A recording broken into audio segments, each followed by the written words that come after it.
You know that feeling when you say something in English and it just sounds a little off? Well, today we're going to fix one of the most common reasons why that happens. It's all about pronouns, specifically the ones that receive an action. Let's jump in and get this sorted out for good. Okay, just look at this sentence. She called I. How does that sound to you?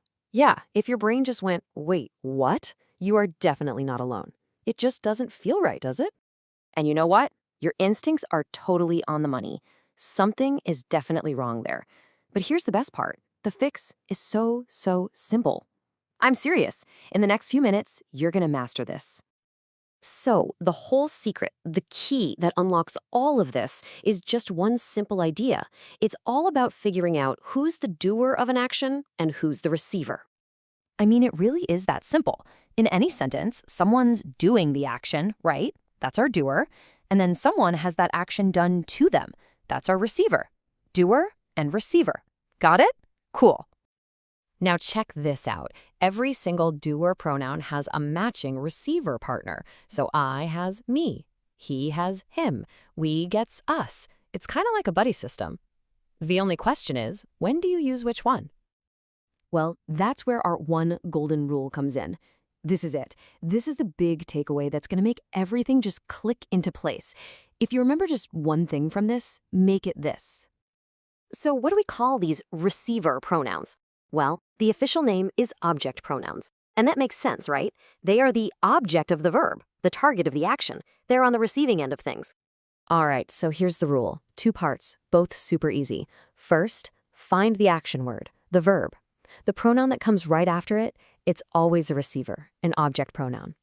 Second part, look for those little connecting words, like to, for, with.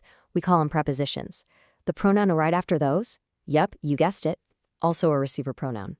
That's it. That's the whole shebang. Okay, theory is one thing, but let's see this thing in the wild. How does it actually work in a real sentence? Let's start with this one. We know them. Nice and simple. Let's put our new rule to the test. So let's walk through it. Who's doing the action? The knowing? We are. So we is the doer. What's the action? Know. And what pronoun comes right after that action? Them. Boom. It has to be the receiver, the object pronoun. See? It follows the rule perfectly. Okay, next up, this gift is for her. Now, this one shows us the other part of that golden rule. You see that little word, for? That's our connecting word, our preposition. And what do the rules say? The pronoun that comes after it has to be a receiver. That's why it's for her. And it just sounds so wrong to say for she. Makes sense, right? All right, so you get the idea of doers and receivers. You know the golden rule. You've seen it work. I think you're ready. It's your turn. Time for a little practice. You're going to do great. First question, I want to talk to, and you need to put in the right version of he. Now look closely. What's that little word right before the blank? To. What do we know about to? I'll give you a sec to think. Yes, you got it. I want to talk to him. To is one of those prepositions, so we absolutely need the object pronoun, him. Nicely done.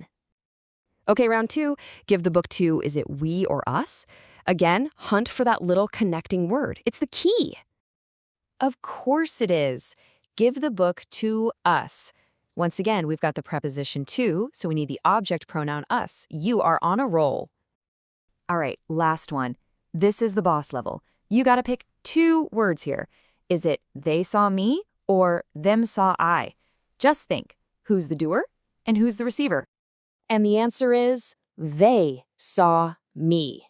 Perfect. They are the ones doing the seeing, so they're the doer. And who got seen? Me. I'm the receiver, so I get the object pronoun me right after the verb saw. You nailed it. So let's just wrap this all up. What did we learn? Pronouns have 2 jobs, doer or receiver. And our golden rule? If a pronoun comes after a verb or a preposition, it's gotta be the receiver form, the object pronoun.